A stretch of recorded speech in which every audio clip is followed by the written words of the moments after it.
Buenas tardes, buenas noches y, ¿por qué no?, buena madrugada.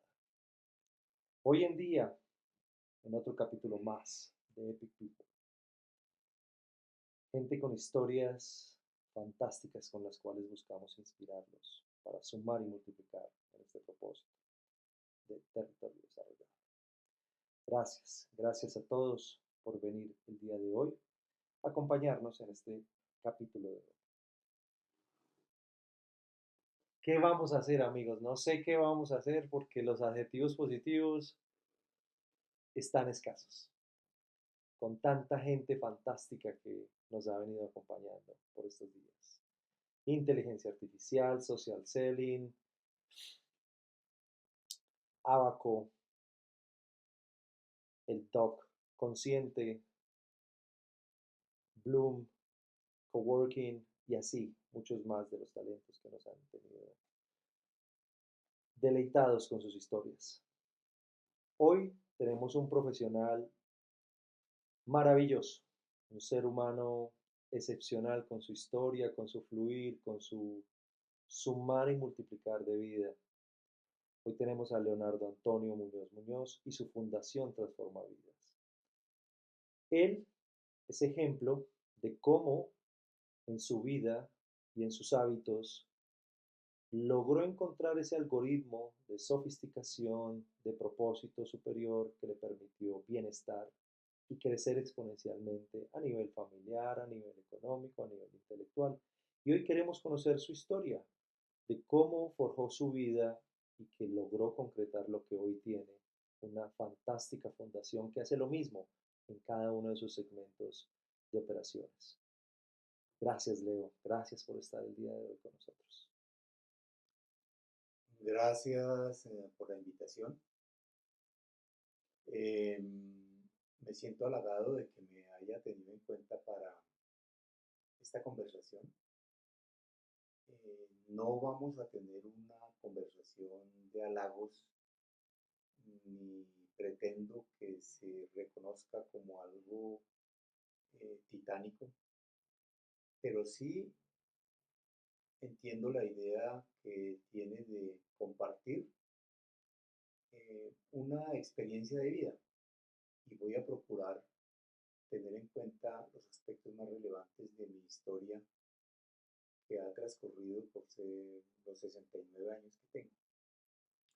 Para iniciar entonces debemos de remontarnos al proceso de niñez que yo viví, que fue una niñez feliz.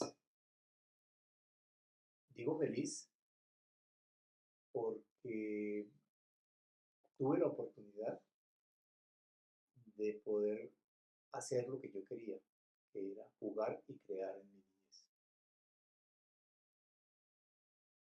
Afortunadamente, mi padre, un gran señor que se distinguió por tener sus principios muy claros con respecto a la familia,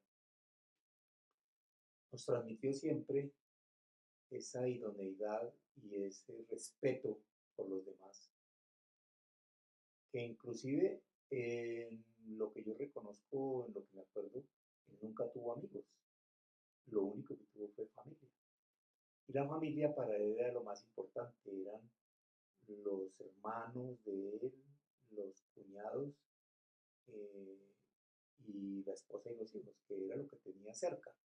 Pero lo que yo recuerdo de él nunca llevó a un amigo a la casa, nunca compartió con un amigo de la empresa o un compañero de trabajo, no. Para él era muy importante seguramente el concepto de familia. Y eso me lo transmitió a mí y a toda su parentela, o sea, a mis hermanos. Partiendo de eso, entonces es que yo encuentro que yo tengo que desarrollar mi infancia dentro de esa restricción de compartir a lo mejor socialmente, pero que desarrolló en mí esa capacidad, esa competencia de autonomía para que yo desarrollara mis propios juegos y mis propias entretenciones y mis propias fantasías, porque yo creaba grandes cosas de niño. Tenía esa competencia, esa capacidad de crear. Entonces de niño no tengo sino buenos recuerdos. Nunca sufrí por no tener dinero, no.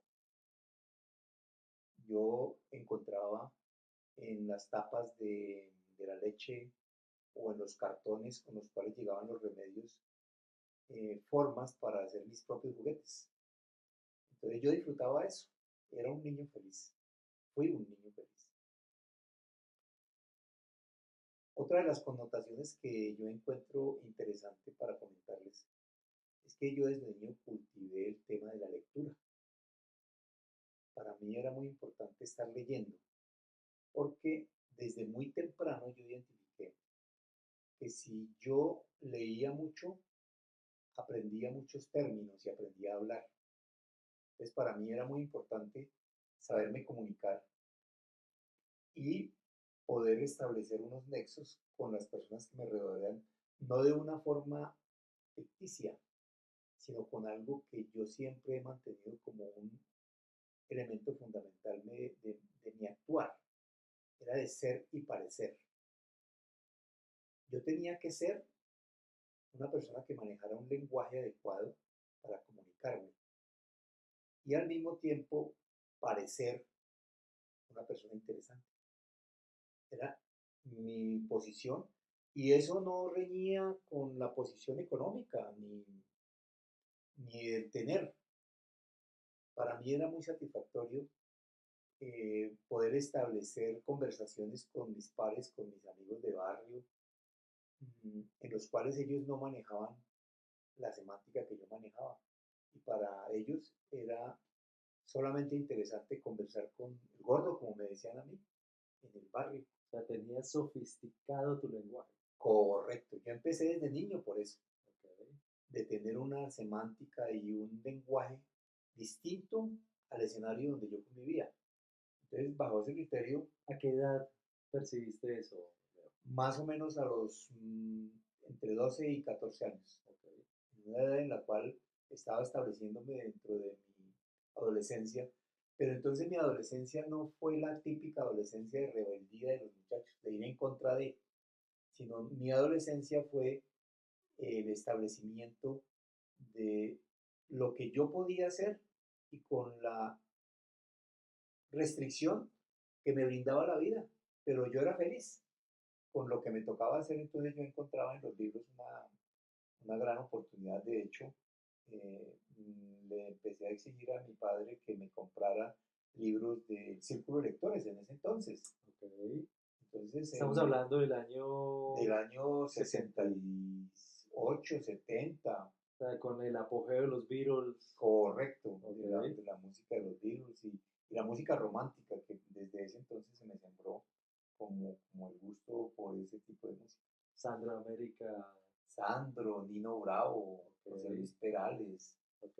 toda esa música que fue interesante y que a mí me gusta, Leonardo Fabio, bueno, muy Ok. interesante esa concepción que yo empecé a tener.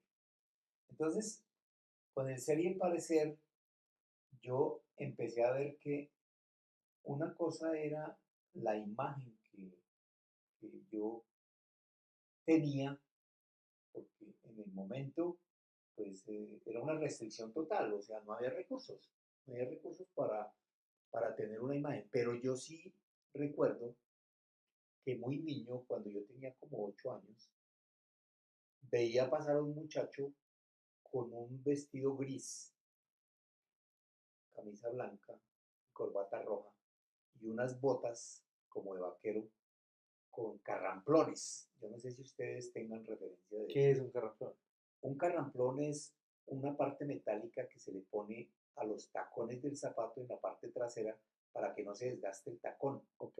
Y en el momento en que uno camina suena como tac, tac, tac, tac, tac. Exacto. ¿Cuál Carramplones. percherón? Correcto, como un percherón. Entonces ese muchacho pasaba caminando por frente a mi casa y parece que él trabajaba en alguna parte porque pasaba todos los días muy elegante. Y a mí me sembró esa imagen de la elegancia. Yo dije, ve, tan bacano yo llegar a tener ese tipo de pinta. Y la forma como él caminaba, porque es que él caminaba con mucha energía. Caminaba con mucha energía y yo decía, tan bacano eso. Y yo lo veía como algo admirable. Yo decía, ve, algún día seguramente yo podría hacer ese tipo de cosas. Esa fue la referencia mía desde los 8 años.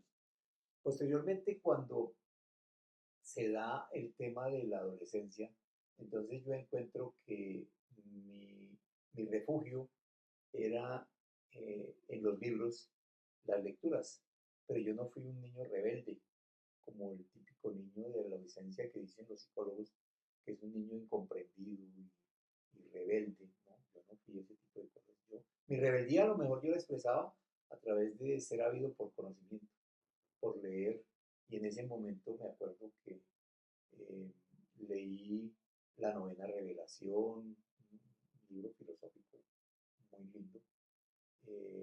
Me leí en ese momento La vida de Adolf Hitler, La vida de Mussolini, me leía todos los libros en ese momento típicos que eran La María, El Moro, La hojarasca, bueno, todos esos autores que en el colegio me recomendaban. Entonces sí adquirí un léxico especial, Un hábito un de hábito de lectura. lectura que lo disfrutabas, lo degustabas. Lo degusté muchísimo y sobre todo lograba tener una admiración. O sea, el ser y el parecer, yo ya lo identificaba como algo bonito porque, ¿sabe qué pasaba? Sí, Yo donde quiera que llegaba en reuniones con chicas, las chicas les gustaba hablar conmigo ok, porque encontraban que yo hablaba distinto. Entonces ellas se quedaban mirando y me decían, pero es que usted habla distinto, como los demás muchachos, usted no habla. Entonces creaba esa admiración, a mí me gustaba, claro. me levantaba mi imagen y yo me sentía orgulloso, Tu branding estaba ya total. logrando Pues su sello. yo seguramente no conocía nada de ese tipo de concepciones, ¿no? Pero sí lo aplicaba porque era un reconocimiento de la sociedad que me hacían y entonces me decían, sobre todo las chicas, porque los muchachos sentían como celos conmigo. Entonces yo no tenía casi amigos y Claro, de hecho no soy amiguero. ok. Yo no soy igual que mi padre. Nosotros no fuimos eh, proclives a tener amistades así cercanas, de que uno estuviera contando sus cosas y cosas. No, yo no soy ese tipo de persona. Tengo mis ciertas privacidad con respecto a mi vida. Una Una exclusividad exclusividad innata. innata, correcto, y únicamente los más cercanos, que son mis hermanitos y mi familia, mis hijos, mi esposa, son los que realmente me conocen. Ok. Entonces, con respecto al ser y el parecer, Ese eh, parecer, yo quería preguntarte algo. mm, Así como ese chico te inspiró caminando, ¿tenías algún referente cercano en donde tú sintieses que esa sofisticación o ese traje como hábito sembraría ese parecer también? seguramente sí. Yo creo que una de las cosas que a mí más me impactó y que yo reconocí con el tiempo, no en ese momento, porque eso le trasciende a uno como en la parte interna de su cerebro.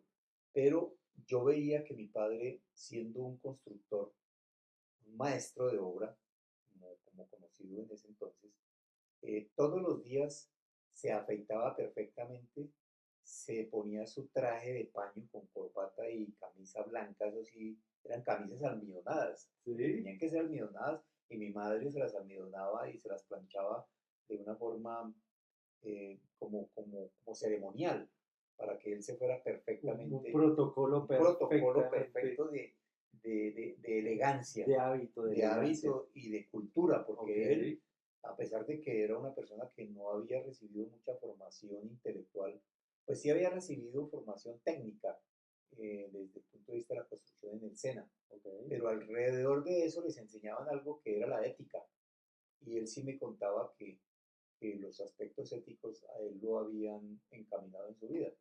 Entonces yo creo que ese referente cercano para mí fue muy importante, Complemento esa inspiración. esa inspiración, porque entonces la ética se convirtió para mí cuando yo entendí que era la ética, que era el respeto, que era la responsabilidad, que era la oportunidad de cumplimiento en el tiempo, que era la veracidad de las cosas y el buen hacer de las cosas de una forma respetuosa sobre todo y teniendo en cuenta las buenas costumbres. O sea, yo en ese sentido soy conservador. Si me quieren Sí, decir soy conservador, sí, sí. de ese tipo de buenas culturas y de la cultura. Entonces, con ese ser y parecer, yo encuentro que el ser, yo vengo y continúo desarrollándolo a través de mi tiempo eh, en medio de la restricción. Entonces, una de las cosas que, por ejemplo, a mí me pasó de joven, ya siendo adolescente, es que, pues, mi padre pues, no nos podía dar las mejores pintas, como decimos, ¿no? No La podía. percha. La percha bonita, ¿no? No. Pues él hacía su esfuerzo porque éramos 8 hermanos. Entonces él en medio de su labor, sí nos compraba 2 pinticas para el año. Íbamos a algún sitio en diciembre, sobre todo era cuando se hacían esas compras. ¿Dónde solía ser la percha? ¿Tú vivías en esa época en dónde? Yo vivía en un barrio del sur de la ciudad de Bogotá Ok, y mi papá nos llevaba en diciembre cuando él recibía la plata, me imagino que de su prima o que sí. ganaba algún dinero especial. Él me decía, vamos a ir a comprar la ropa de los muchachos y me llevaba a mí. Y nos íbamos para lo que hoy día es el San Victorino de Bogotá, Ok. para la zona del San Victorino. En Y esa ahí época, había ¿cómo se llamaba? Tía, San ¿qué era? Victorino, ¿Era San era San Victorino? Victorino, pero Ok. entonces era una plaza como una plaza de mercado, pero en lugar de vender mercado vendían la ropa Y y había las zapatos y de pintas todo. sofisticadas. O sea, Claro, en y esa entonces uno iba, época era una plaza de cosas sí, bonitas. una cosa que él iba y en la medida de lo posible pues veía cosas bonitas para nosotros y nos compraba a cada uno 2 pinticas, que Ok, eran las pintas del año, porque durante el año no nos volvía a comprar nada. ok. Entonces, bueno, eso fue en mi adolescencia y posteriormente ya de joven, pues entonces uno ya se ve un poquito más sofisticado con el tema y sobre todo con el tema de las chicas, porque uno quería siempre tener como admiración de ellas. Ok. Entonces, pues yo no tenía mucha ropa para cada vez cambiarme, entonces le dije a mi hermano que me regalara las camisas que él ya no usaba. Ok. Entonces él me dijo, bueno, sí, coge las que ya esos están semidañadas. Los puños ya estaban dañados y los cuellos ya estaban raídos. Entonces yo lo que me inventé fue en ese momento, dije, ah, no, pero si es que toda la otra camisa está buena, yo le voy a voltear los puños y voy a voltearle el cuello. Entonces cogía con una cuchilla y rompía los hilitos y ahí fue cuando aprendí, porque mi mamá tenía una maquinita de coser, una máquina de coser de Singer y una Edna, me acuerdo que era una máquina Edna verde. Entonces yo aprendí a manejarla y efectivamente descosía el cuello, lo volteaba, entonces me quedaba buena la camisa y yo ya podía ir. O sea, la La remanufacturabas. remanufacturaba, pero para mi restricción y Claro. para mi gusto. Entonces sí, yo empecé a salir y ya tenía como 4 camisas y no iba con la misma percha siempre. Entonces eso me marcó a mí en mi adolescencia. Posteriormente de la adolescencia, yo encuentro que durante mi estudio, todo el tiempo, el bachillerato, yo hice únicamente 2 cosas: estudiar en el colegio y jugar baloncesto. Ok. Esa fue mi actividad. Yo nunca tuve un vicio de ponerme a tomar o de fumar o cosas de eso. Eso para mí no era bueno y pues yo no le encontraba satisfacción a eso. Sí aprendí a fumar cuando tenía como 15 años, pero me acuerdo una anécdota que es muy bonita, que mi tío, uno de mis tíos, un hermano de mi mamá, yo estaba en una reunión familiar y uno de los muchachos estaba fumando parleamente. Entonces a mí me pareció curioso el tema y él me dijo, ¿quiere fumar? Le dije, bueno, sí, mire, muestre a ver cómo es eso. Entonces le recibí un cigarrillo y lo prendí. Yo estaba chupándolo así porque yo no sabía fumar ni nada de esas vainas. Entonces, cuando yo estaba chupándolo, llegó un tío, un hermano de mi mamá, y me cogió la oreja y me la torció, pero totalmente, que me hizo doler hasta el pelo. Entonces me dijo, eso no se debe hacer. Usted sabe que usted no debe fumar. Entonces yo me quedé mirando a mi tío y solté las lágrimas del dolor tan berraco que me produjo eso. Y seguramente eso hizo que yo no fumara porque jamás volví a fumar, hermano. Ni más. Ni más volví a jugar. Bueno, esa anécdota con respecto al tema de la cultura de mis hábitos saludables. porque entonces yo ya me dediqué a jugar baloncesto, llegué a tener una muy buena técnica para jugar ese deporte. Y ese era mi devenir. Entonces en el colegio yo era muy bueno, pues no quiero hulagarme ni auto proclamarme, pero yo era muy buen matemático. Entonces los profesores a mí me consentían mucho porque, por ejemplo, yo no era bueno en español, de pronto para hacer los exámenes, el examen de los adjetivos, los sustantivos, ¿no? Pero yo sí tenía muy buena carreta, como decimos. Entonces a ellos les gustaba como yo hablaba, como yo me expresaba, pero por ejemplo en español a mí cada rato me rajaban por eso, porque yo O no... sea, tenías buena oratoria. Buena oratoria, claro, desde niño tenía muy buena oratoria. Y con el complemento de la lectura, pues entonces yo tenía muy buenos términos, Ser y parecer. ser y parecer. Entonces, bajo ese criterio, construí esa imagen de un chico interesante y cuando encontramos en una oportunidad que en el barrio éramos 6 guaymarones, como nos decía mi papá, éramos 6 muchachos amigos del barrio y todos recién salidos del bachillerato. Había unos que llevaban un año, año y medio de haber salido, o 2 años de haber salido de bachiller. Y yo que había acabado de salir, yo llevaba como 4 meses de haber salido de bachiller. Entonces, uno de ellos llegó y dijo, bueno, mañana vamos a ponernos la percha del grado y nos vamos a ir a buscar trabajo, porque tenemos que buscar trabajo, no nos podemos quedar aquí en la cuadra únicamente haciendo esto. Yo me puse mi percha del grado, vestido negro con una camisa amarilla en borlas y corbatín. Y efectivamente, a las 8 de la mañana salimos. Pero la característica fue que yo les dije a ellos, les dije, pues yo voy, pero es que yo no tengo plata para el bus, porque yo no tenía plata. Yo no tenía plata. Entonces, Teníamos la percha, íbamos en la teníamos percha. el lenguaje, pero no No teníamos lo teníamos del bus. plata, lo del bus. Entonces uno de ellos me dijo, no, eh, entre todos miremos a ver cómo hacemos y si no, dígale a papá que le dé algo, aunque sea para una gaseosa, hermano. Dígale a él, de pronto eso no debe faltar. Yo le dije, bueno, listo, vamos, pero entonces si hay muchos buses, a mí sí me toca es a pie. Entonces digo, no, es que la gran mayoría vamos a ir a pie porque vamos a recorrer varios sitios. Ah, bueno, listo, perfecto. Entonces yo lustré mis zapatos. Listo, al día siguiente salimos. Y lo primero que encontramos saliendo de la casa, porque nos fuimos a pie desde nuestro barrio en el sur de la ciudad y a coger la Caracas, porque la idea era ir a visitar las empresas que quedaban sobre la 13, en la carrera 13, en la zona que en ese momento había muchas empresas que era de la parte, más o menos desde la 26, que era donde quedaba Bavaria, en el centro comercial San Diego, ahí quedaba Bavaria. Entonces la idea era ir a Bavaria y seguir ahí para allá por toda la 13, mirando todos esos edificios que decían empresas, a ver qué podíamos conseguir. ¿Y saben qué íbamos todos a pedir? Imagínense, íbamos los 6 y todos a pedir ser mensajeros. Todos, porque qué conocimiento teníamos. Eran conscientes, ya existía Sí, una versión de conciencia que carecían de ese poder intelectual sobre sus bases. claro. Pero entonces íbamos a buscar algo a ver qué resultaba. Claro. Bueno, entonces nos fuimos muy alegremente y llegamos a la calle 13 con la avenida Caracas en la ciudad de Bogotá.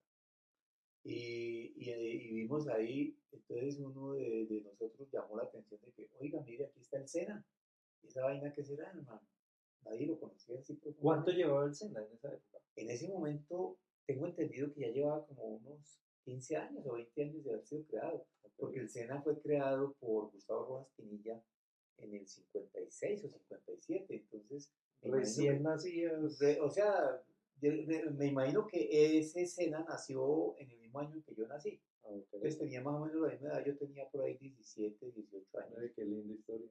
y él tenía 16, 17 años, entonces eso tenía el SENA, Okay. o sea, no era muy conocido. Entonces vimos ahí las instalaciones del SENA y entramos ahí mismo, y ahí mismo el portero nos detuvo. Oiga, muchachos, ¿para dónde van? Como éramos tantos, pero íbamos bien presentados, entonces no nos negaban el ingreso, porque si no nos hubieran tratado mal. Entonces, Alberto, que era el mayor de todos nosotros, llegó y habló y dijo, no, nosotros venimos a mirar a ver qué es lo que nos ofrece el SENA para nosotros, que nosotros queremos hacer algo. Entonces el vigilante nos dijo, no, pero aquí no es. Este centro es el centro comercial, es donde ya vienen a estudiar los que deciden trabajar, estudiar contabilidad y cosas de finanzas Los y cosas oficios. administrativas. Exacto. Entonces, pero no es aquí donde les dan la información. Tienen que irse hasta la calle 67 aquí por la 13. Ya, o sea, dentro de 54 cuadras. Entonces todos decimos, ah, bueno, listo, entonces vamos para allá, listo. Y todo era un parche. Eso todo era un parche.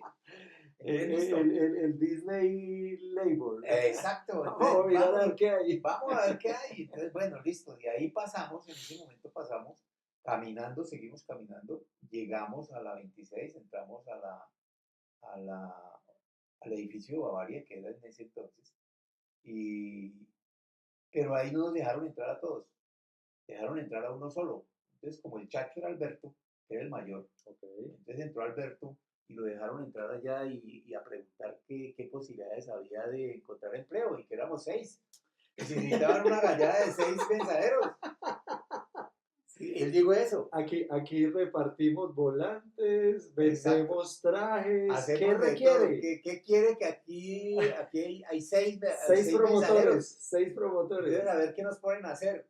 Entonces él fue, entró con ese mensaje y él dijo eso allá en la recepción y a él le dijeron, no, pero en este momento o la empresa no está contratando mensajeros, entonces no, en esta oportunidad no, de pronto después que pasen por aquí y digan, pero en este momento no estamos necesitando. Entonces él salió como a los 5 minutos y nos dijo, no, aquí no hay nada, aquí no hay nada, hermano, no necesitan mensajeros, vámonos. Entonces salimos y nos fuimos caminando, entramos a hacer lo mismo en Ecopetrol, ahí en la 37, y seguimos, había otra, el Banco Central Hipotecario por allá más adelante.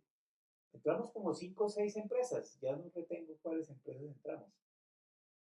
En todo caso, finalmente llegamos a la 67 Cortés, a donde nos habían dicho que era el centro administrativo del SENA, donde nos podrían brindar toda la información. Llegamos ahí y ahí sí nos dejaron entrar a todos. Entonces, qué chévere, uy, esta vaina se ven instalaciones más bonitas, son oficinas bonitas y todo chévere. Entonces, el vigilante nos guió, nos dijo, vea, váyanse a esa ventanilla, que es donde les dan toda la información de lo que el SENA hace, y ahí se pueden inscribir los que quieran. Entonces ya entramos allá todos, los 6. Preguntamos y nos dijeron, vea, aquí el SENA da una formación dependiendo de la, del requisito que ustedes cumplan. Entonces la chica ahí mismo preguntó, ¿quién de ustedes es bachiller? Entonces 5 de nosotros dijo, nosotros somos bachilleres. Y uno solo no era bachiller, únicamente tenía cuarto de bachillerato. Entonces dijo, para usted tenemos esta formación en estos oficios. Y le nombró los oficios que eran, entre los cuales estaba artes gráficas. Y a los otros, entonces digo, a ustedes los bachilleres hay una formación que es técnica media, entonces ustedes se pueden formar en hotelería y turismo, o se pueden formar en mecánica, electrónica, en administración, en contabilidad, todo lo que el día de hoy todavía promociona el SENA. Entonces, cuando eso se aparece, yo encuentro y se me alumbra a mí La la vida. inspiración La llega. inspiración me llegó, y lo más bueno que me dicen ahí, nos dicen en ese momento, porque nosotros preguntamos, bueno, ¿y esto cuánto cuesta la inscripción y cuánto vale para poder ingresar? Entonces nos dicen, no, esto es del Estado, esto pertenece al Ministerio de Trabajo y aquí no se cobra nada. Lo único que ustedes tienen que hacer es honrar la presencia y cumplir. Porque en el momento en que ustedes no cumplan con los horarios, a ustedes los echan. Y si no dan el rendimiento académico, también lo echan. Aquí no es para vagos. Entonces, cuando me hablan a mí de eso, dije, yo estoy aquí porque yo tengo ganas y tengo mi formación en matemáticas tan buena que yo sé que a mí me va a ir muy bien. Qué Entonces, interesante cómo un subsidio del Estado sí, multiplica total, bienestar. total. Y en ese momento y sobre todo nos daba una esperanza de progreso 6 familias, Claro. éramos 6 chicos de distintas familias, todos. ¿Los 6 se graduaron? Los 5 éramos bachilleres y el otro, Ubaldo, él únicamente había hecho hasta cuarto porque el hombre había caído en el vicio y se estaba recuperando de todo eso. Ok. Entonces, bueno, entonces yo ya tomo la vocería en ese momento. Digo, señorita, hágame el favor y me indica cuáles son los temas que más matemáticas tienen, porque a mí me gustan las matemáticas, y yo pude ir a ingresar. Entonces la chica me miró así como te está y dice, bueno, aquí lo máximo que la gente estudia y que es muy difícil entrar es en electrónica. Si usted quiere, lo inscribo y viene y se presenta. Pero es un reto, porque aquí entran los electrónicos, es para matemáticas firmes, muy buenas. Usted es buen matemático, me dice. Le dije, sí, a mí me gustan las matemáticas mucho. Entonces ella le preguntó, ¿quién más quiere en electrónica? Y los demás, no, nosotros los números no, ya para nosotros todos se alegan, menos Alberto, que era el mayor. Sí. Él dijo, no, yo sí, pero a mí no me interesaría la electrónica, sino a mí me interesa todo el tema contable y administrativo. Yo, bueno, perfecto, entonces para usted hay técnico medio en contabilidad y para usted hay técnico medio en electrónica. ¿Y los demás qué quieren? Entonces los demás, no, Ubaldo fue el único que levantó la mano, el que era de cuarto bachillerato, y dijo, pues a mí me interesaría las artes gráficas, y que es formación que yo puedo acceder de una vez. Entonces ella nos dijo, bueno, perfecto, entonces pasen y me llenan estos formularios, y el día, dentro de 15 días tienen que venir a presentar los exámenes de admisión. Okay. Y ya quedamos 3 inscritos. Los otros 3 dijeron que, inclusive uno que se llamaba Libardo, tuvo la idea en ese momento y pues la aseveración de él, la declaración que él hizo, no, es que el SENA es como para gente pobre, porque no cobran nada. No, a mí, mi familia, él era oriundo de Tolima, a mí mi familia me va a mandar plata para entrar a una universidad, yo no me voy a poner en eso. Pero yo decía, no, pues bacano. O sea, se logró un 50% de 50% de éxito okay. en la inscripción en ese momento. Okay. Entonces nos inscribimos, Alberto, Ubaldo y yo. El día del examen yo llegué y me levanté temprano, me polinché porque yo sí estaba con mucha expectativa. Polinché. Escúchenme el lenguaje. O sea, los carros se polinchan, los urbanos nos polinchamos. Y era imagen, porque claro. había que ir bien. Ser y parecer. O sea, siendo coherentes con eso hoy día, ¿no? Hoy día yo reflexiono sobre el tema y yo tenía esa coherencia. Entonces me polinché, el polinche era que los zapaticos iban bien brillados, la camisa iba limpia, el buzo, tenía un busito amarillo nomás de lindo, entonces me puse mi pinta y salí y nosotros teníamos un código para llamarnos entre los amigos ahí en la cuadra, y era silbar así. Y así, el que salía primero silbaba y los demás escuchaban y salían.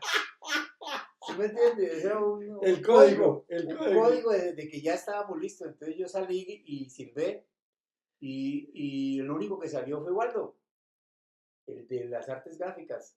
Alberto no salió, porque resulta que Alberto, los padres trabajaban en empresas y tenían formación. Entonces él cuando les dijo que se iba a inscribir en el SENA, los papás le dijeron, no, nosotros le vamos a pagar la universidad.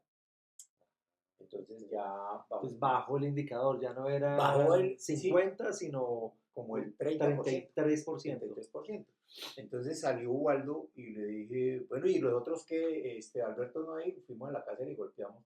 Y él entonces me dijo, no, hermano, mi papá, yo le dije que me iba a inscribir al SENA, y entonces me dijo, no, yo le voy a pagar la universidad. Usted no tiene que ir al SENA, porque el SENA de pronto, como es gratis, eso uno no sabe con quién se va a tratar. Y él me dijo eso. Yo le dije, no, para mí sí es muy importante porque no tengo plata, hermano. Mi papá tampoco tiene plata, entonces yo no voy a ir al SENA. Entonces nos fuimos para el SENA al examen, y el examen era ahí en la 13. Dos, Ubaldo y yo. Cuando llegamos allá, entonces en la portería habían 2 filas. Una que era para los oficios, en donde iba Waldo, y yo la otra en los técnicos medios. En los técnicos medios era la fila más corta, porque la gente no creía en el SENA. Ok. Y la gran mayoría de gente sí era sin mucha formación y que iba por oficio, entonces era una fila más larga. Y él entonces se fue para allá, le dije, bueno, bueno, tal luego, cada uno por su lado. Listo. El examen fue ahí en la 13, con Caracas, y entramos cada uno en nuestro examen. Y duró como 2 horas el examen, era un examen duro, un examen exigente. Y pues yo me sentí muy bien porque la gran mayoría era de matemáticas, porque yo me había presentado a electrónica. Entonces a uno le medían mucho las matemáticas. Yo me sentí muy contento en el examen y salí. Y ya a Ubaldo no lo vi. Yo no sé si él, yo creo que él salió más antes que yo y se fue para la casa. Entonces yo salí y ya me devolví a pie, Sí. porque yo no tenía plata. Entonces me devolví. Eso siempre hay que recorrer más o menos como 50 cuadras desde el Wow. Sena a mi casa en el sur, lo que era la casa paterna. ¿Y tus zapatos eran con ese Neoliche. percherón? Sonaba. Y no, el ¿Esos mío no? no. ¿Ese día no? No, eso, yo no tenía esos porque es Todavía que, no los no, tenías. Ok. esas botas eran muy, muy elegantes. Era lo más Claro, era lo más sofisticado. sofisticado. Yo Ok. no tenía ese tipo. Ok. Esas yo las tuve después. Yo Ok. tuve ese tipo de zapatos después. Ok. Entonces, salgo del examen y a mi familia por la tarde les cuento en la comida, durante la comida que estábamos todos, les dije, bueno, yo me presenté del SENA y me fue muy bien. Entonces, mi familia dijo, ah, qué bien, excelente, gordo, porque a mí me decían el gordo, pero Ok. era más flaco que un berraco. Pero desde niño había sido gordo, entonces me llamaban el gordo. Ah, bueno, gordo, listo, muy bien, entonces adelante, entonces miré a ver. Entonces yo le dije a mi papá, le dije, papá, lo único es que de pronto usted me tiene que ayudar es para los buses, pero no más. Digo, no, no, no, pues para el bus, para eso sí, sí hay. Pero usted sabe que para comprar libros y comprar eso, yo no puedo, porque yo no tengo plata. Y ah, bueno, papá, no, yo voy a hacer el deber de hacer lo mío. Dios quiera que yo pase en el SENA. Entonces ya, esa fue la conclusión de ese día. Y como a los 8 días, me llamaron del SENA. Me llamaron y me dijeron, Leonardo Muñoz, sí señor, pues usted pasó, entonces, ¿por qué no viene a las instalaciones del SENA? Usted pasó el examen, entonces para darle todas las instrucciones de lo que es, de lo que se puede dar. Pero tenemos una característica. Usted pasó para estudiar electrónica, pero este semestre no se abre electrónica en el SENA, porque como hay tan poca gente para electrónica, como es tan difícil pasar el examen, entonces en este momento no hay sino 3 chicos y con eso no se abre el programa. Entonces toca esperar al siguiente semestre. Pero diga, ay, entonces, pero que yo sí quiero entrar a estudiar cuanto antes. Entonces digo, vea, ¿sabe qué? Usted sacó muy buena calificación. Entonces véngase y hablamos aquí. Y yo le planteo una alternativa a ver si le gusta. Y yo, listo, y ahí me arranqué, me preparé, volví, salí. Me fui para el Senado. Llegué allá. Llegué y indagué por la ventanilla de los resultados, entonces ya me atendió la niña que me había llamado. Ah, usted es el que pasó en electrónica, ¿cierto? Y dije, sí, yo quisiera saber cómo me fue. Yo, no, usted sacó un excelente puntaje. Y a raíz de eso, por eso le voy a plantear una alternativa, porque usted quiere estudiar, ¿cierto? Le dije, sí, claro, yo no quiero estar en la casa haciendo nada, eso es muy aburridor y yo quiero estar activo. Entonces me dijo, vea, hay otra formación técnica que se llama electromecánica y redes. Entonces, si usted quiere, métase, yo me inscribo y empiece a estudiar de una vez. Y el próximo semestre, cuando abran electrónica, entonces usted decide si quiere quedarse allá o si quiere venirse a empezar electrónica. Pero entonces usted tiene la gran ventaja de que usted ya ha tenido formación y ya ha participado en un semestre completo. Y el primer semestre prácticamente lo repetiría en electrónica, porque es el mismo, las materias básicas son las mismas. Entonces yo le digo, ah, no, listo, yo me meto, no importa. Entonces ahí es donde viene mi otro concepto, aparte del ser y parecer, de que uno hace en la vida cosas es que las que puede y no las que quiere. Porque entonces yo quería estudiar electrónica, pero no, en ese momento me dijeron que no había el cupo, entonces yo decidí meterme en electromecánica. Ser y parecer en lo que se puede. En lo que puede, no en lo que quiere. En lo que puede. Más no en lo que quiere. Entonces, bueno, ¿Te listo. gustaría ese título para este podcast? Uy, sí, sería una berraquera. Ve, está interesante. Ser y parecer en lo que puedes. En lo que puedes. En lo que Interesante. puedes. Lo que Listo. puedes. No es Así lo va a que ser. quiere. Mire que la connotación del querer es una cosa. Sí, Y uno quiere muchas cosas. sí. Pero ¿puedo? Es ¿Hasta otra. dónde puedo? Es otra. Es Es otra una realidad. realidad. Es otra Es realidad, una es otras realidad. variables, Otra es connotación. otras condiciones. Exacto. Listo. Entonces, bueno, yo empecé el SENA. Oiga, qué cosa tan maravillosa cuando empecé.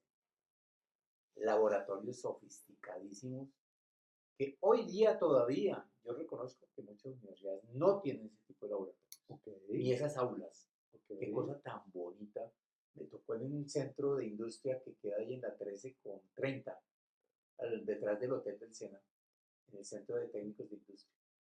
Un edificio fabuloso, aseadito, con unos laboratorios tipo americano y unos salones aseados Se les hermosos. veía el amor. Una excelencia, pero, y de ahí yo empecé a formarme. Yo empecé a formarme en la excelencia del SENA. Ok.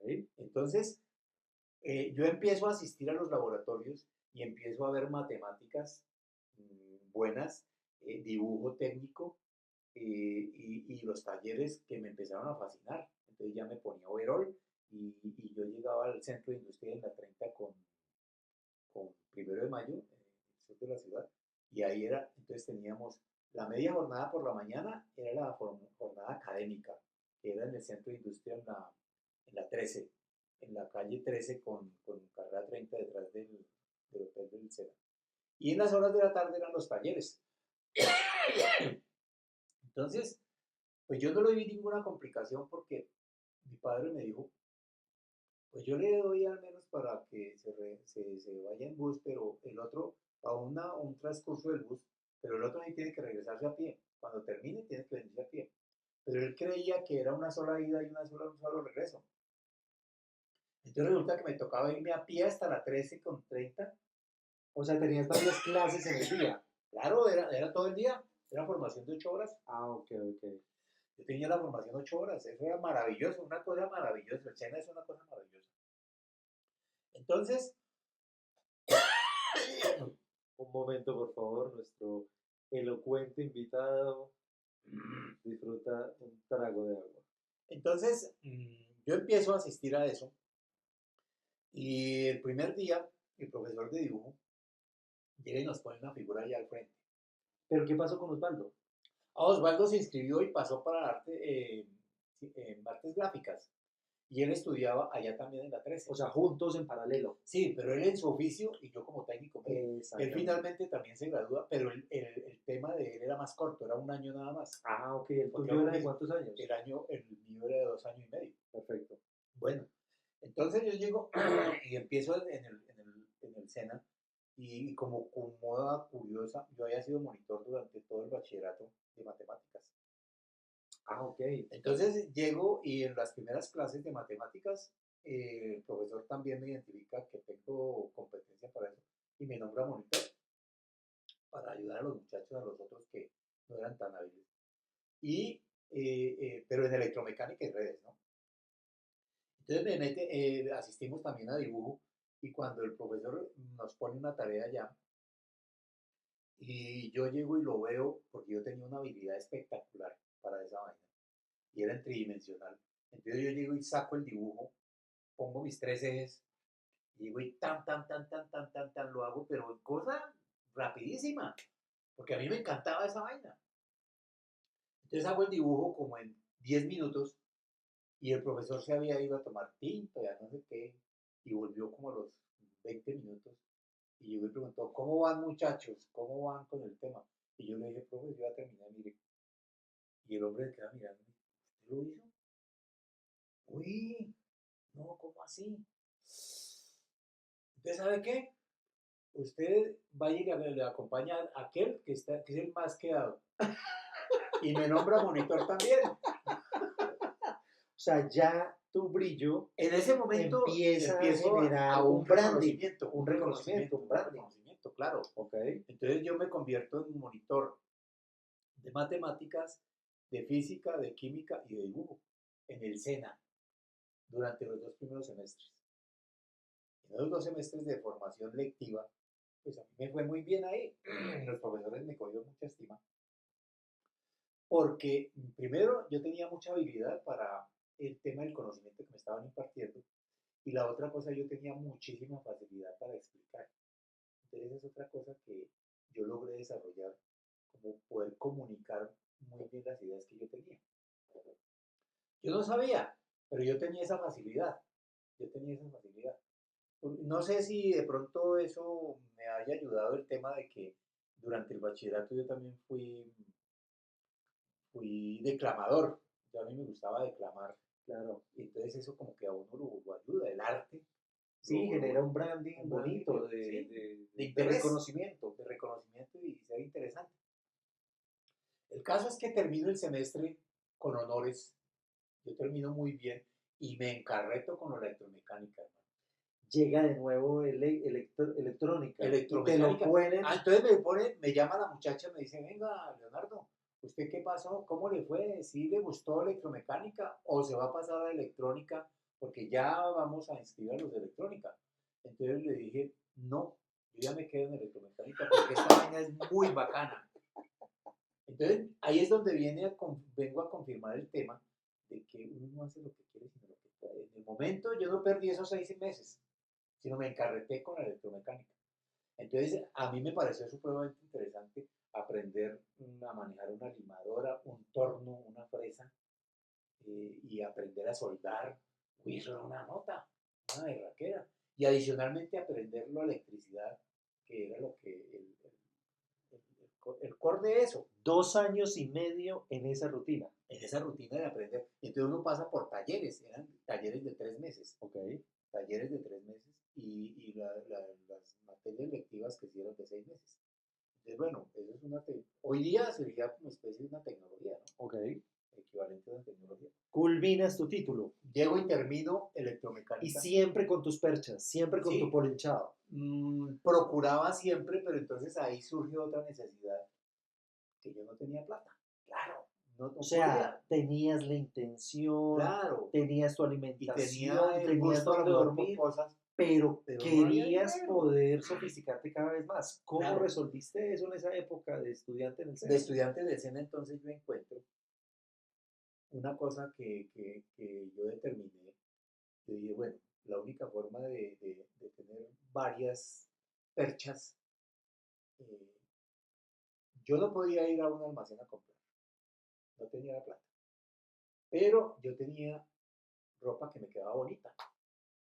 Entonces, como yo había aprendido con mi mamita a manejar la máquina de coser, entonces un día, como loco, me fui a la plaza de mercado ahí del Restrepo y me compré la tela más barata que había. ¡No! Sí, me compro la tela más barata. ¿Y sabe cuál era la tela más barata? ¿Cuál era? La tela con que hacían colchones.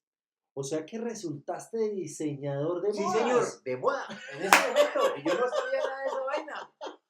Entonces, ¿qué pasa? Voy y compro allá porque era la tela más barata, yo no tenía plata. ¿Qué era la plata que a mí me quedaba? Que yo podía conseguir.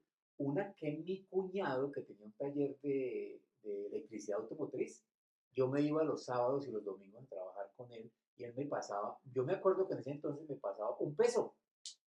Eso era mucho. Me pasaba un peso. O sea, de generosidad tu cuñado. No, él me pagaba. Por los ¿te 2 pagaba días. por qué? Por los 2 días de ir a ayudarle allá en el taller. Ok. Entonces allá yo llego y aprendo a reparar dinamos, arranques, limpiabrisas, bajos, que en ese entonces era lo que se utilizaba en los carros, en los camiones. Entonces yo aprendo de en eso, ese oficio. ese oficio, y también ahí es donde yo empato el tema con la electricidad. Ok. Entonces con esa platica que medio me llegaba, yo no me la gastaba en nada, sino que yo llegaba y la ahorraba, iba y me compraba la tela esa barata. Y esa era una tela dura, no era sedosa. Pero entonces yo dije, voy a imponer mi estilo. ¿Sí me entienden? ¿Quién hacía un pantalón con una tela de colchón, huevón? No, eso era secreto profesional tuyo, Claro, pero pero yo lograste estaba sembrar. dispuesto a hacerlo Ok. porque yo me veía que el pantalón que yo tenía era muy bonito. Y yo me sentía elegante ¿Y con eso. cuántas perchas te hiciste de esa Tres, naturaleza? tres de Tres. esa naturaleza. Ok. Porque entonces compré la tela de colchón, que era una, me acuerdo que la que compré en esa oportunidad, ¿Qué era decía tu una tela, madre cuando te vio en esas? no, ella simplemente me decía, ah, bueno, mijo, ella no me decía nada, porque eso era tan, como éramos 8 Era tan natural. y éramos tantos en la familia, en la casa, Claro, que ella le ponía atención a las niñas que eran las menores. Yo ya era un guaymarón grande, entonces yo ya hacía claro. cosas que Usted ella hágale, no, mijo, ella no hágale. intervenía. Ah, ok, ok. Entonces, el primer pantalón que yo me hice, cogí un blue jean que tenía, era estilo jean, pero era de color verdecito, y me quedaba muy bacano. Yo lo sentía que me quedaba muy bien. Entonces me puse con una cuchilla de afeitar de las de mi papá, que era una Gillette, y llegué y cogí la cuchilla y ¡pim! Le rompí todos los hilos al pantalón. Entonces me salió una plantilla, o sea, el pantalón me quedó Claro, como una plantilla, ya tenías el formato, las piezas. las piezas. Entonces cogí la tela que compré barata ahí en el barrio de Estepo y la puse encima de la mesa del comedor y puse el pantalón que había sacado y lo marqué. Lo marqué, me acuerdo que lo marqué con un carbón, porque yo no tenía nada más sino un carbón. Era un carbón que mi mamá utilizaba para cocinar, ¿sí? Entonces lo marqué, marqué la esta y después me puse con la tijera y lo corté. Pero tuve, teniendo en cuenta, yo creo que algo de inteligencia tenía, hermano, porque yo llegaba y cogía y por el borde donde estaba le dejaba una muesquita adicional de tela por donde yo iba a cortar e iba a pulir. Entonces, desde ese momento yo ya sabía que tenía que coser y posteriormente pulir con la tijera para que no quedaran pedazos. Efectivamente, yo lo hice. Me puse con toda la paciencia del caso. Hice los cortes y después me puse a coser. Lo más berraco que me quedó en esa oportunidad construir con la máquina fue el tiro. Aquí este pedazo de aquí del frente del pantalón. En la zona íntima La de... zona íntima del pantalón. Ok, El tiro, lo llamábamos el tiro. ok. Qué camello, me tocó desbaratarlo como 3 veces hasta que finalmente lo Le dejé. encontraste. Le encontré el tiro y me hice el pantalón. Cuando le dije a mi mamita que había hecho un pantalón, ella me dijo, ¿este cómo le quedó? Ay, sí, le quedó bueno. Quedó bueno y resulta que eso me quedaba más culichupado que un hijo de madre. Pero yo, en mi afán de tener una pinta distinta, ya, eso me vale 3 gorradas, yo me lo Claro, pongo. claro. Y entonces mi hermano mayor, Andrés, que él ya trabajaba, él no estudió, sino que se dedicó de una vez a trabajar. Él decía, no, yo sí no me pongo un pantalón de dos, ¿qué tal? Yo saldría a la calle con eso. Entonces yo le decía, pero yo sí salgo con mi pantalón y yo lo hice. Y me siento orgulloso de que yo lo hice. Pues eso fue una berraquera, porque entonces yo me senté como en mi carácter de lo que quería ser, de ser y parecer, que yo tenía una Claro, pinta distinta. sembrabas y cosechabas lo que podías. Claro, lo que yo podía. Entonces, bueno, así pasó, hice otros 2 pantalones iguales. Yo me ¿Qué volví muy teso. colores fueron esos dos El pantalones? otro fue un color beige y el otro un azul clarito. Ese me acuerdo que fue un azul clarito y un color beige. En todo caso, yo ya tenía como 5 pantalones. Ah, no, diría una berraquera, porque con eso ya me podía ir al cena tranquilamente. Y las camisas seguí cambiándoles ¿Qué te dijo tu papá? él lo único que hacía era, bueno, mijo, bueno. Él no decía nada porque él mantenía mucho en su trabajo y también vuelvo y le repito, éramos muchos en la casa, entonces a uno no le ponían atención lo que buenamente quisiera hacer. Ok, Entonces, lo que les quiero comentar de eso es el rescate de que yo nunca me vi en la restricción porque me daban la plata para el bus, pero yo decía, entonces no voy a gastar en el bus, voy a guardar esa plata para un roscón y una colombiana que eran las 11, porque no me daban plata para 11. Entonces, yo guardaba esa plata y me iba a pie y me regresaba a pie. Y eran 4 viajes en el día. Uno para ir a la 13 con 30 y otro para ir a la 13 con la avenida 1 de Mayo. Pero era ida y regreso. Entonces yo ok. caminaba con un berraco. Como yo era deportista, a mí no me parecía. Y me iba era media hora antes. Yo me gastaba media hora de ahí de mi casa hasta la 13 con 30 caminando a buen paso. Y llegaba y asistía a mis clases. Entonces para mí nunca fue una restricción. ¿Consideras que ese proceso del SENA fue tu maestría del ser? Sí, para mí fue la cimentación total y la estructuración de lo que hoy día soy. Ok. El SENA le agradezco inmensamente, inmensamente, todo lo que fue para mí. Si tienes familia en propósito de crecimiento, mándale este video, este podcast. Creo que Mm, podemos lograr fuentes de inspiración maravillosas a esas personas que aún ven problemas y no ven oportunidades. correcto. Entonces, bueno, yo termino ahí en el SENA y como yo había sido muy buen estudiante, que llegué a ser monitor en las materias de los talleres, o sea, en electromecánica y en generación de energía, en líneas de transmisión. Yo era monitor, porque yo entendía muy rápido, tenía una capacidad espectacular de asimilación. Entonces yo entendía mucho. Entonces finalmente termino y del SENA me mandan a una empresa que era Coltabacos. Me mandaron como premio porque esa era una muy buena empresa. Entonces vaya que están necesitando un electricista, un electromecánico. Entonces vaya y se presenta. Yo voy y me presento y resulta que debido al, digamos, a la intensidad con la cual yo entrenaba el baloncesto, porque también logré desarrollar una competencia muy buena, muy alta como jugador de baloncesto, yo tenía una hernia inguinal y en el momento del examen en Coltabaco identifican que yo tengo la hernia inguinal, entonces me dicen, bueno, tiene que hacerse operar porque nosotros no lo podemos recibir con esa hernia, porque ya es un riesgo para nosotros. Entonces vaya y se hace operar y regresa. Yo dije, bueno, pues yo me voy. En ese momento, paralelamente, yo había ingresado al grupo de teatro del SENA y era actor, porque a mí me iba muy bien, como tenía tan buena memoria, entonces yo aprendía los libretos facilito y llegué a ser actor principal de ese grupo. Y dentro de ese grupo también este Manuel Espinel, que era el profesor, el director del grupo de teatro, me premió a mí mandándome al Grupo Nacional de Teatro que estaba formando Fanny Mickey. Entonces yo Ok. alcancé a A trabajar con conocerla. ella y a conocerla como 2 o 3 meses. Ok. Entonces estando en el Ahí estamos SENA, hablando del año 70 y... 76, Ok. 77 más o menos. Entonces, a finales de diciembre del 76, yo estoy en mi casa y pasa un amigo y me dice, un amigo que había jugado conmigo en el SENA y era de otro centro, pero que también jugaba en un equipo que nosotros teníamos ahí de amigos del barrio que llamaba el Sporting Manjar, que lo patrocinaba un muchacho fabricante de dulces. Entonces pasa y me dice, oiga Leo, que usted es electromecánico, ¿sí o no? Yo le dije, sí, hermano, yo soy electromecánico. ¿Y qué está haciendo? Le dije, no, hermano, pues es que imagínense, me presenté allá a Coltabaco y me dijeron que tenía que operarme de la hernia y yo fui y me operé, hermano. Y cuando regreso ahorita ya el cargo lo asignaron. Entonces, no, ya, mire, estoy aquí parqueado, hermano, estoy esperando a ver qué resulta. Entonces me dice, hermano, pues entonces, mire, hay una cosa. Resulta que Gustavo, era un muchacho, Gustavo Forero, creo que era el apellido. Eh, él es el presidente de la Asociación Nacional de Exalumnos del SENA. Entonces, usted tiene que ir y presentarse con él, pero usted no quedó en buenos términos con él, hermano. Me dijo él.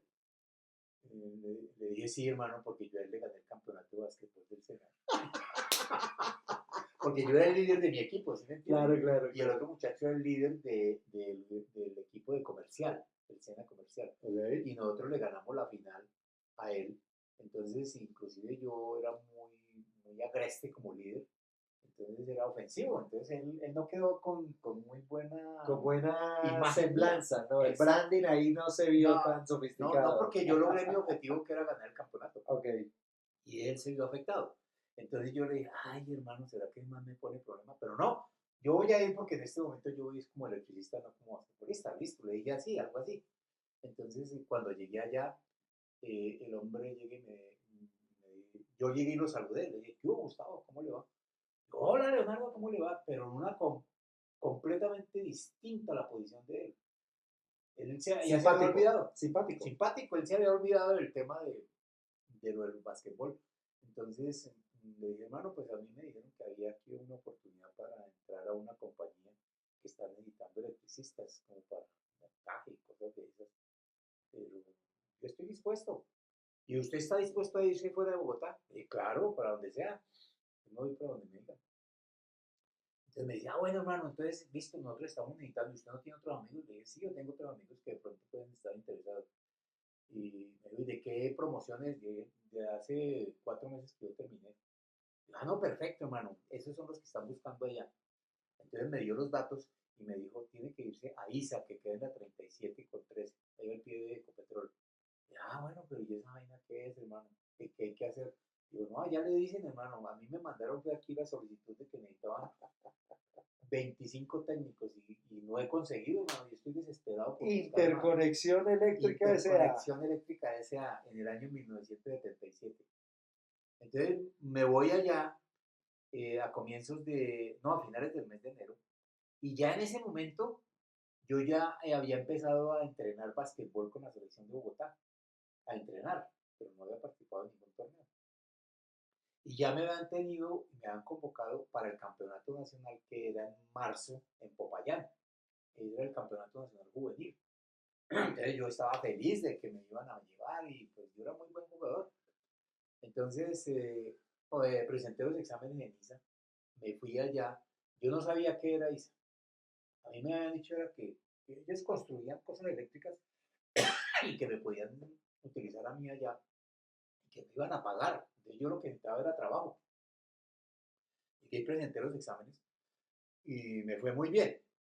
Me llamaron, me dijeron, bueno, entonces véngase que el, como el 12 de febrero nos llevaban a conocer el sitio de trabajo a ver si nos acostumbrábamos y nos gustaba.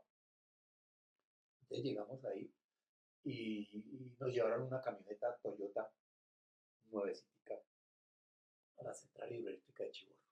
Estaban en la primera etapa de la construcción. Allá era un proyecto gigantesco, gigantesco. Habían cerca de 6.000 personas en ese proyecto. Era una cosa hermosa. Cuando llegamos, entonces, el director del proyecto, era Carmenero Hernández, nos llevó a visitarlo. Nos dio un paneo, así como de media hora, nos llevó por todo lo que había. Y nos dijo que nosotros íbamos a participar en la construcción de la central. Si estábamos de acuerdo. Entonces, claro, yo me entusiasmé y yo fui uno de los que más pregunté y toda esa vaina porque me entusiasmé muchísimo, porque me gustó. Al final, de los 15 que íbamos ese día, seleccionaron a 8. Los otros ya eran personas que habían tenido alguna experiencia. Entonces, ISA no estaba interesada en gente que tenía experiencia, sino en los que nunca habíamos trabajado. Entonces nos seleccionaron y pues yo afortunadamente resulté seleccionado ahí. Entonces ya nos dijeron, bueno, entonces ustedes quedaron seleccionados, se presentan a ISA allá en Bogotá y dan su opinión si quieren quedarse o no. Pero ustedes fueron seleccionados. Y ustedes, señores, muchas gracias por el tiempo. Pueden ir a almorzar al campamento y ya por la tarde los llevan a Bogotá y los entrenan en Bogotá, tal cual como los trajimos. Efectivamente así fue. Al día siguiente yo fui a ISA en la 37 y, pero yo entonces ya tenía la dicotomía. Y bien, pues, escucha, ¿ahora qué voy a hacer? Entonces le dije al director de Relaciones Industriales, le dije, venga, doctor Bayona, era el de apellido Bayona. Y yo, venga, ¿qué posibilidades hay de que ustedes me permitan ingresar por ahí dentro de 2 meses? Porque es que yo en el mes de marzo tengo la convocatoria del equipo de baloncesto de Bogotá y me voy a ir para Popayán al torneo, voy a representar a Bogotá. Y él durante la entrevista que habíamos tenido, habíamos hecho mucha afinidad porque era seguidor de Santa Fe. Entonces nos habíamos reído y todo, chévere, éramos seguidores de Santa Fe. Entonces él me dijo, Leo, no, Leonardo, no se puede porque es que ISA no está necesitando basquetbolistas, sino está necesitando electricistas. Entonces usted verá, si usted se va a ir para su entonces siga la vida con basquetbol porque seguramente eso le va a ir muy bien, porque usted ya es selección. Pero si no, si quiere quedarse con nosotros. Y ese mismo día nos mostraron que íbamos a ganar, hermano. Entonces yo había trabajado de mensajero en el Banco del Comercio y en ese momento yo ganaba 1.100 pesos con el Banco del Comercio como mensajero. Y resulta que en ISA me iban a pagar 5.800 pesos. 5 veces más. 5 veces más, era una cosa maravillosa. Era hoy como hoy de ganar 5 salarios mínimos. Ok. Entonces, cuando me dijeron eso, yo no lo pensé 2 veces, dije, no, definitivamente, yo me voy con ustedes. ¿Cuándo hay que ir? Le dije al doctor Bañona, le dije eso. Entonces me dijo, ah, bueno, entonces si es así, el próximo 16 tiene que estar a las 5 de la mañana en la estación de los héroes, en el Parque de los Héroes, en el momento. Ahí los recoge una camioneta y los entrega en la central. Y se tienen que quedar allá 15 días, así es de que lleven ropa para 15 días. Y de eso, 50 años. Y de eso hace 45 años. De eso hace 45 Espectacular, años. Sí, espectacular, Leo. De verdad que escuchar esta historia es tan gratificante. Ya llevamos aproximadamente 35 minutos de entrevista. correcto. Es muy sabroso conocer este tipo de madurez de tu personalidad, de tu ser, de tu conciencia familiar, social, económica, laboral. ¿Cómo surge ese dicho del turco en toda Ah, esta el cuento historia? del turco en esta historia es muy interesante porque entonces yo me voy para la central de Chivor y allá duró más o menos 3 años, 2 años y medio, 3 años duró allá. Y yo tengo siempre el afán de continuar estudiando. De hecho, empecé una carrera de ingeniería industrial vía remota en la Universidad Tecnológica Pereira. Hice un semestre con mi amigo, mi gran amigo, que paz descanse, Alberto Aristizábal.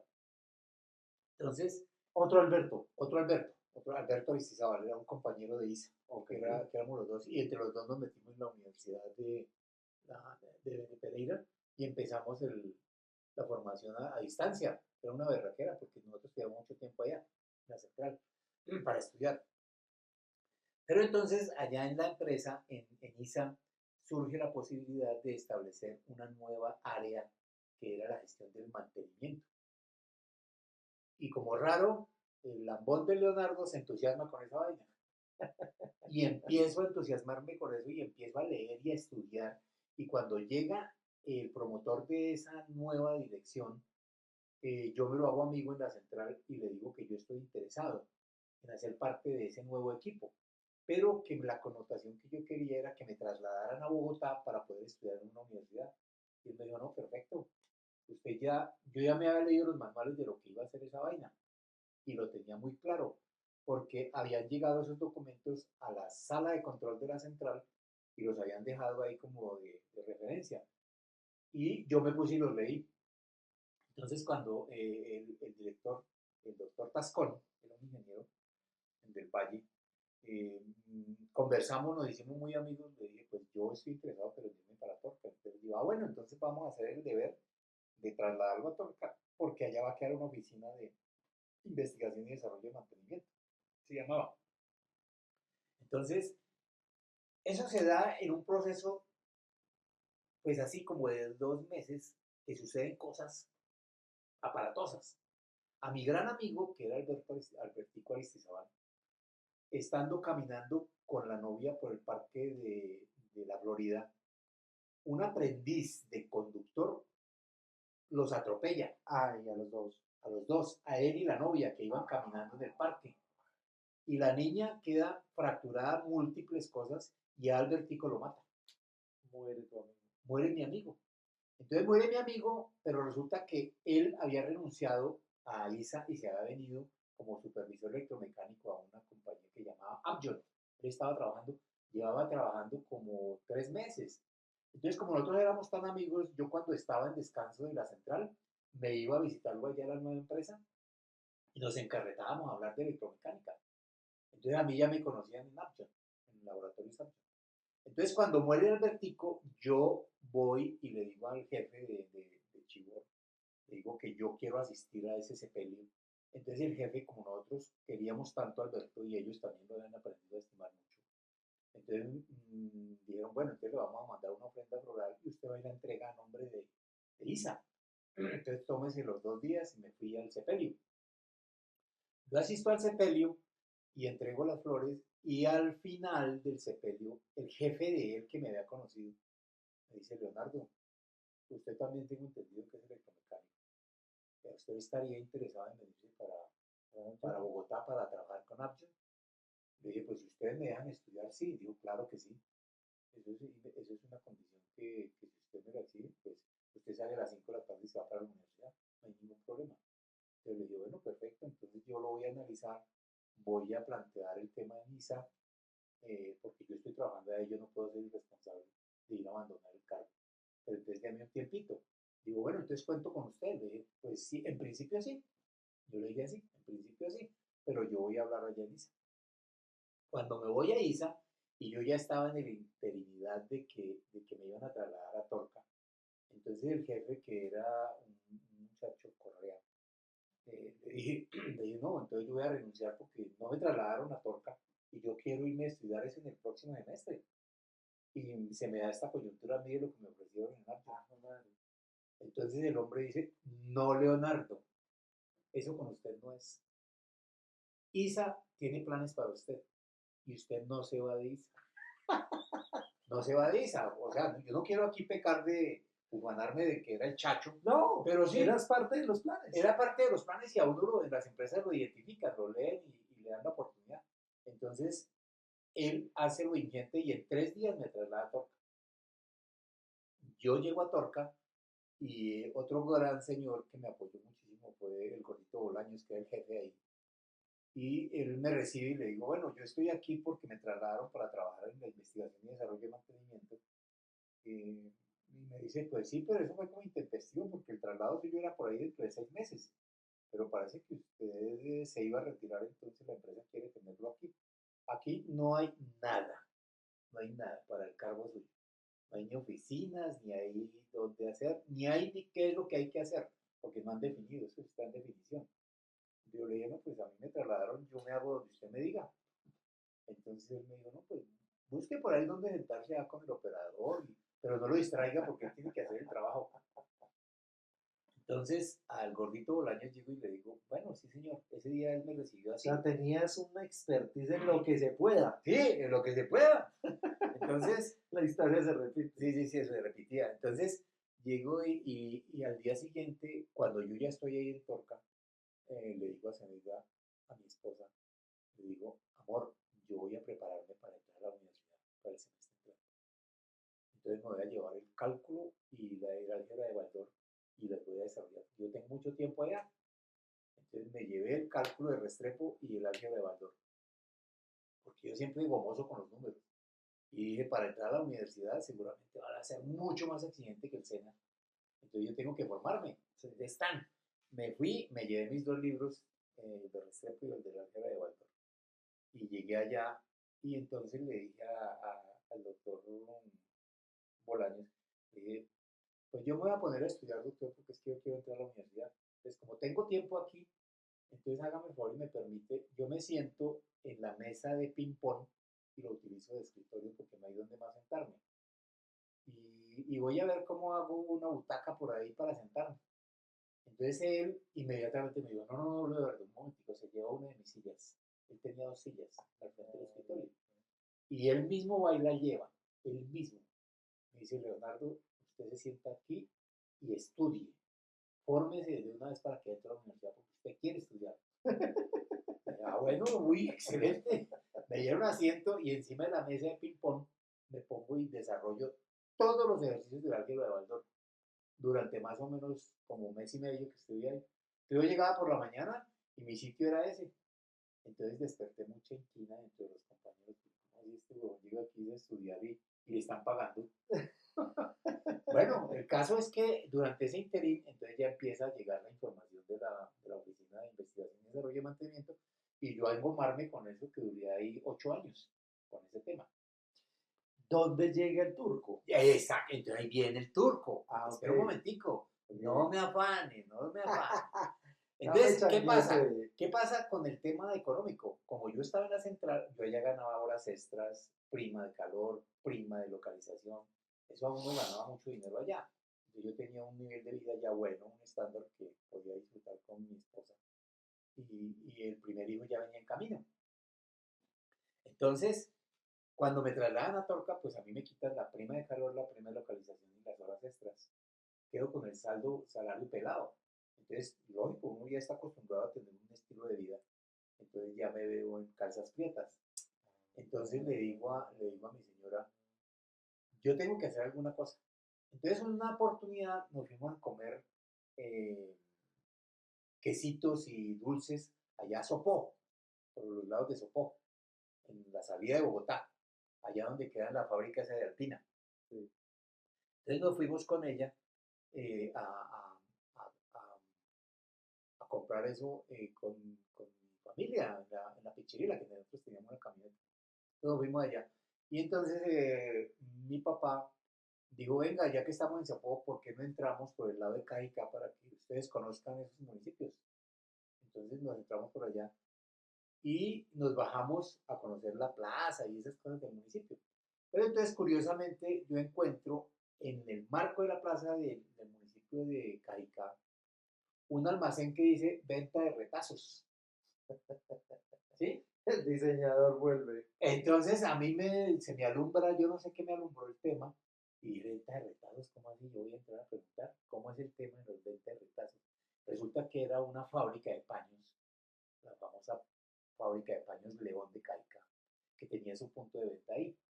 Entonces, los pedazos que quedaban ellos llamaban de pierna, eran sobrantes de grandes pedazos que vendían. Entonces llegaban y ellos los adaptaban para un pantalón o para una chaqueta, o sea, un blazer, o para un chaleco. Entonces eran pedazos que sobraban.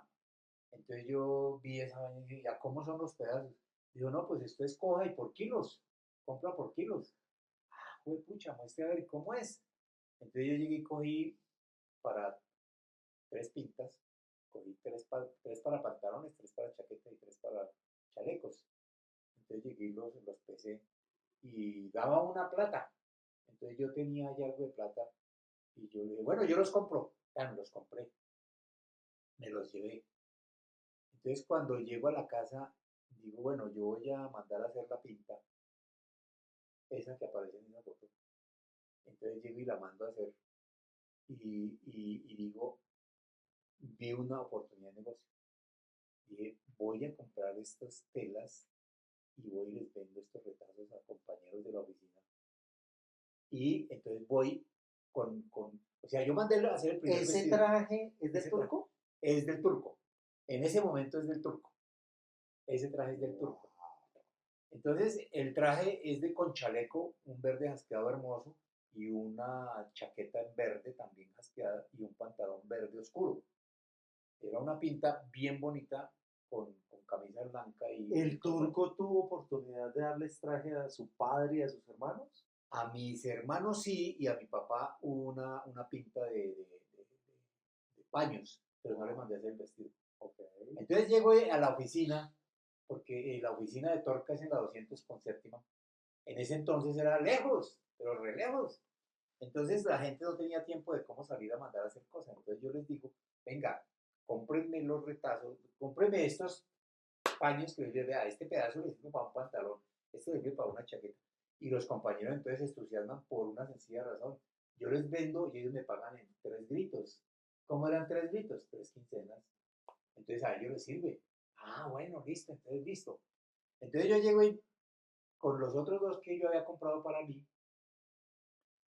llego y voy y mando a hacer más vestidos para mí, con un sastre que yo tenía ahí en el barrio Laya. Wow. Entonces, ¿Cuántos años duraste con el tema del turco?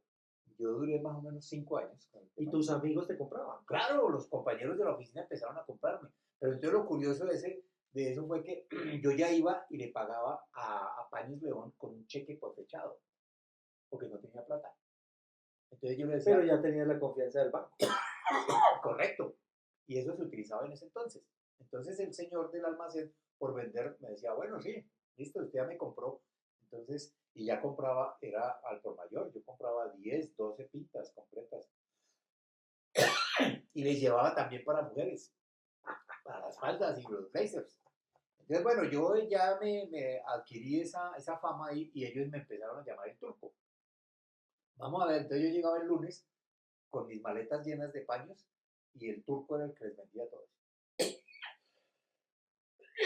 Entonces uno de mis amigos me compró como para 3 vestidos y me dijo, hermano, pero yo tengo un problema, yo no tengo sastre. Yo quiero comprarle, hermano, pero no tengo sastre. Entonces a mí se me alumbró y dije, tranquilo, hermano, yo le tengo el sastre. Yo se lo hago completo. Entonces me dijo, ah, bueno, sí, sí, me lo hace listo, entonces ahí sí le compro. Entonces dígame cómo es la vaina. Entonces me voy esa misma tarde. ¿Eso llegó, la historia del turco llegó a todas las centrales de ISA? No, a todas las centrales no, Solamente únicamente en en esa. Torca. Solamente En la en Torca. subestación Torca. Entonces me voy a donde el sastre y le digo, venga, hermano, si yo quiero mandar a hacer un vestido, pero el cliente no puede venir, ¿cuáles son las medidas, hermano? Entonces él me enseña a tomar las medidas de tiro, de cintura y de largo.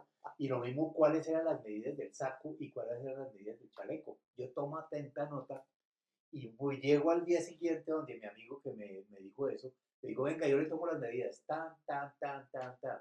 Le traigo el vestido dentro de 8 días. Hecho.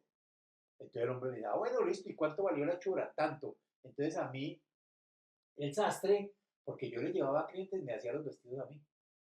¿Sí me entiendes? Entonces yo ganaba por lado y lado.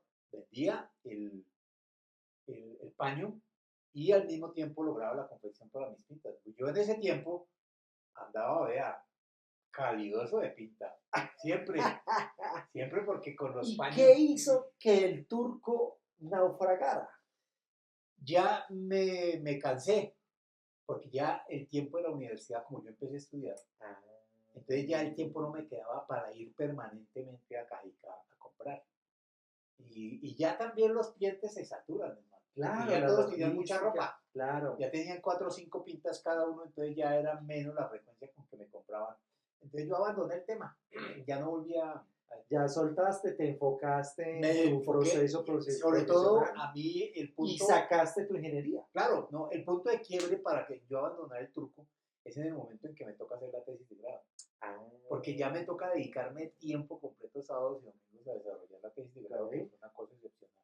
Y hice un laboratorio de transmisión de datos vía radio. Entonces, como yo como ingeniero de sistemas no ¿Tú tenía. quisieras darle promoción a esa tesis? Claro, yo Si de hecho en este quieres, momento. nos compartes el link donde la gente pueda consultarlo y Sí, por qué no inspirar a más personas en este claro, tipo de... y ya eso posteriormente en mi vida, pues ya es un desarrollo futuro. Yo hago mi carrera profesional, ISA me da la gran oportunidad de ser profesional para ISA, me trasladan a Medellín y tengo todo un proceso completo de crecimiento que finalmente yo termino en el CIA también, haciendo unas instalaciones, que eso es un tema grandísimo de desarrollo, y finalmente termino en ISAGEN. La Y energía siempre la en tu energía, siempre vida, con la en tu energía, vida. y con la gestión de proyectos de tecnología e información, porque yo me volví bueno en ese tema, y como me gustaba tanto, me apasionaba, a mí siempre, por ejemplo, los gerentes ya me conocían, entonces me aprovechaban. Entonces llegaba y había un proyecto grande para hacer que ellos habían valorizado y viabilizado. Entonces una compañía grande llegaba y les cobraba 5.000 o 6.000 millones de pesos por hacer un proyecto. Entonces llegaban y me decían a mí, Leo, ¿usted se le puede medir a ese proyecto, a gerenciarlo? Entonces yo les decía, pues sí, si me lo entregan a mí, claro, yo lo hago. Y entonces me ponían la característica, sí, pero no hay plata. Entonces usted verá cómo lo hace. El objetivo es Siempre en lo que se pueda. en lo que se pueda. Entonces yo era No, muy creativo, maravilloso, entonces llegaba y les maravilloso. confiaba a mis compañeros y convencía a mis compañeros de que me acompañaran en los equipos y finalmente hacíamos equipos de 10, 15, 30 personas. El último proyecto que desarrollé bajo esa modalidad tuvimos a 78 personas, que fue el plan de recuperación de desastres de Isagen. Wow. Lo hice yo, lo desarrollé, lo gerencié y lo puse en práctica sin pagarle un peso a ninguna compañía. Leo, gracias porque toda esta historia finalmente culmina en tu jubilación y llegas a tu fundación, esa fundación que tú siempre deseaste crear. Cuéntanos y con eso cerramos nuestro capítulo de hoy. Perfecto. Entonces, ¿cómo aparece la fundación? Yo, más o menos como yo tenía previsto de que me jubilaba en el año 2018. Entonces, desde el año 2016 empecé con la idea de cómo yo trataba de trascender para no perder mi conocimiento. Entonces, en esas cosas que yo siempre fui muy creativo, o soy muy creativo, encuentro que, crear una fundación. ¿Por qué la fundación? Porque tiene la connotación fiscal y tiene cierta benevolencia con la estructura. Entonces me creo la Fundación Transforma Vidas.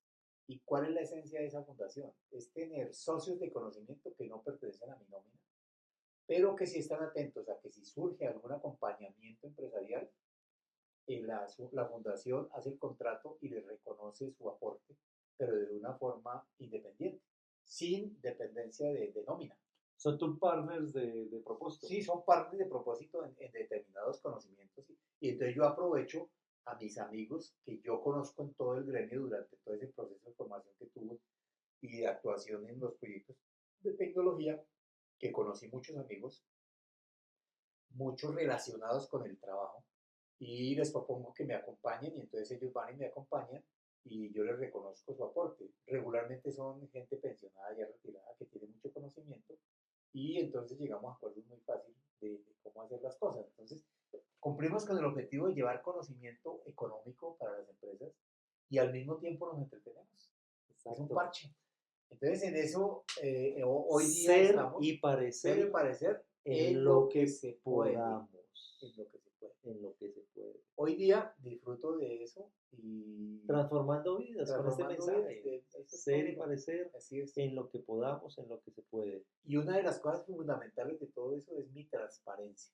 Sí. Mi transparencia, que donde quiera que yo voy, Está tu me sello. reconocen y está mi sello de ética profesional en la forma de hacer las cosas y en la transparencia de mi actuar. Hasta este momento yo puedo andar tranquilamente en todo Colombia y en el mundo y me saludan y me reconocen es por el aporte del conocimiento que he hecho, por ejemplo, con todos los alumnos o con las empresas que he ayudado, pero nunca me pueden tildar mal. Y ese es el gran legado que yo le dejo a mi familia. Fantástico. Leo, ¿cómo te encuentran? Hay un link en el cual yo promociono la fundación que se llama Linktree /Funtravi, de Fundación Transforma Vidas, es el acrónimo. Entonces ahí tranquilamente el que quiera compartir, el que quiera ver, ese es un land page en donde está todo el alcance, Landing page. Okay. una landing page del Linktree /Funtravi. A Perfecto. través de eso me pueden encontrar y en mi número telefónico 307-83-53-58. Con mucho gusto. Repítelo despacio. 307-83-53-58. En donde con mucho gusto el que quiera hablar de cosas interesantes y de pronto que quiera tener Sumar y multiplicar. una conversación desde el punto de vista propositivo y positivo para la vida, con mucho gusto estoy para atenderlos y escucharlos. Leo, gracias. Muchas gracias porque el día de hoy pudimos degustarnos entre líneas y palabras una historia de inspiración, de bienestar y de consolidación de propósitos edificantes, laborales, familiares, intelectuales. Gracias por tu generosidad de contarnos esta historia y ustedes amigos, gracias porque nos acompañaron en este capítulo más de Epic People, talento y gente que siembra y cosecha bienestar y sofisticación en hábitos y propósitos y, ¿por qué no?, en nuevas cadenas de suministro. Gracias, gracias. Un tiquete más que se sube a este barco de territorio desarrollado. Gracias. En esta mañana, en esta tarde, en esta noche y, ¿por qué no?, en una madrugada degustando con un delicioso vino y en compañía. Gracias. Un saludo. Muchas gracias a ustedes por haberme permitido compartir estos momentos de eh, enseñanza y de buen vivir para que ojalá sirva de ejemplo para muchas personas. Muy amable, gracias.